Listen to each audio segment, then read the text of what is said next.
Injil Lukas. Lukas menyelidiki banyak saksi mata yang paling awal dari kehidupan Yesus, dan kemudian menyusun kitab ini.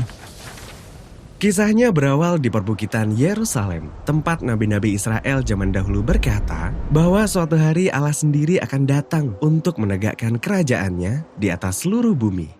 Di kota ini, bait suci dijalankan oleh para imam. Salah satunya yang bernama Zakaria sedang bekerja dalam bait suci ketika ia mendapat penglihatan yang membuatnya ketakutan. Seorang malaikat menampakkan diri dan berkata bahwa ia dan istrinya akan mempunyai seorang anak laki-laki. Apa maksud semua ini? Jadi dikisahkan Zakaria dan istrinya sudah sangat tua. Mereka tidak pernah bisa punya anak. Di sini Lukas membandingkan dengan Abraham dan Sarah, nenek moyang bangsa Israel, karena mereka juga sudah sangat tua dan tidak bisa punya anak. Namun, Allah memberi mereka seorang anak laki-laki, Ishak. Begitulah seluruh kisah bangsa Israel dimulai. Jadi, di sini Lukas menyiratkan bahwa Allah sekali lagi hendak melakukan sesuatu yang penting bagi bangsa ini. Malaikat itu berkata kepada Zakaria agar menamai anak ini Yohanes. Kemudian ia berkata anak ini akan menggenapi sebuah janji dari nabi-nabi Israel zaman dahulu, yaitu suatu hari nanti seseorang akan datang untuk mempersiapkan Israel bertemu dengan Tuhan mereka yang datang untuk memerintah di Yerusalem. Sebab saat ini Yerusalem sedang dikuasai oleh bangsa Romawi. Ya, terutama yang diperintah oleh seorang yang bernama Herodes, yang merupakan raja boneka di bawah kekaisaran Romawi. Jadi yang diinginkan bangsa Yahudi tidak lebih dari merdeka dan memerintah sendiri di tanah mereka. Wah, ini berita yang menggemparkan. Segalanya akan berubah. Allah akan segera datang. Namun bagaimana ia akan datang?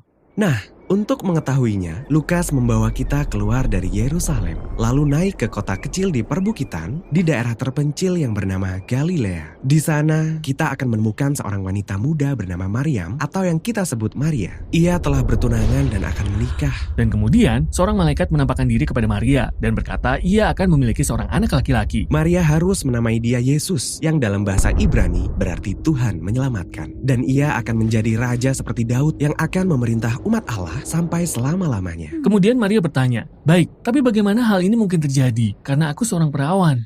Ia diberitahu bahwa Roh Kudus yang telah membawa kehidupan dan terang dari kegelapan di Kejadian pasal 1 akan memulai suatu kehidupan di dalam rahimnya. Allah hendak menyatukan dirinya dengan manusia melalui proses pembuahan dan kelahiran Sang Mesias.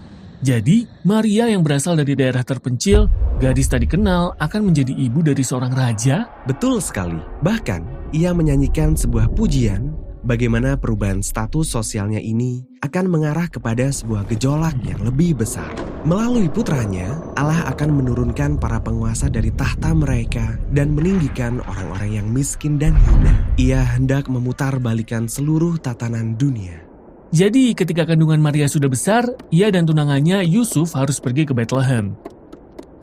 Ya, ada sebuah ketetapan pajak baru yang berlaku di seluruh kekaisaran Romawi, sehingga setiap orang harus pergi mendaftarkan diri di kota asal keluarga mereka. Karena ada begitu banyak pengunjung di Bethlehem, mereka tidak bisa mendapatkan kamar penginapan. Jadi satu-satunya tempat yang mereka dapatkan hanyalah tempat di mana ternak tidur. Nah, di daerah itu ada beberapa gembala bersama kawanan ternak mereka. Lalu seorang malaikat menampakkan diri dan tentu saja mereka ketakutan. Tetapi mereka diminta untuk merayakan. Karena malam ini di Bethlehem, seorang juru selamat telah lahir. Ya, mereka diperintahkan untuk pergi dan menjumpai bayi itu, dan mereka akan tahu bahwa dialah Mesias. Sebab ia akan dibungkus dengan kain lampin dan terbaring dalam palungan yang kotor. Wah, agak jorok ya. Betul sekali. Kemudian para gembala ini yang juga tidak bersih-bersih amat, mereka pergi dan menjumpai bayi Yesus yang baru lahir di tempat yang kotor ini, dan mereka sangat takjub. Mereka pulang sambil bertanya-tanya, apa yang sebenarnya akan terjadi? Ini semua benar-benar aneh. Maksudnya, jika Allah benar-benar datang untuk menyelamatkan dunia, kita tidak akan menyangka ia datang dengan cara seperti ini. Lahir di kandang hewan, dari seorang gadis remaja, dirayakan oleh para gembala yang tidak dikenal. Betul sekali.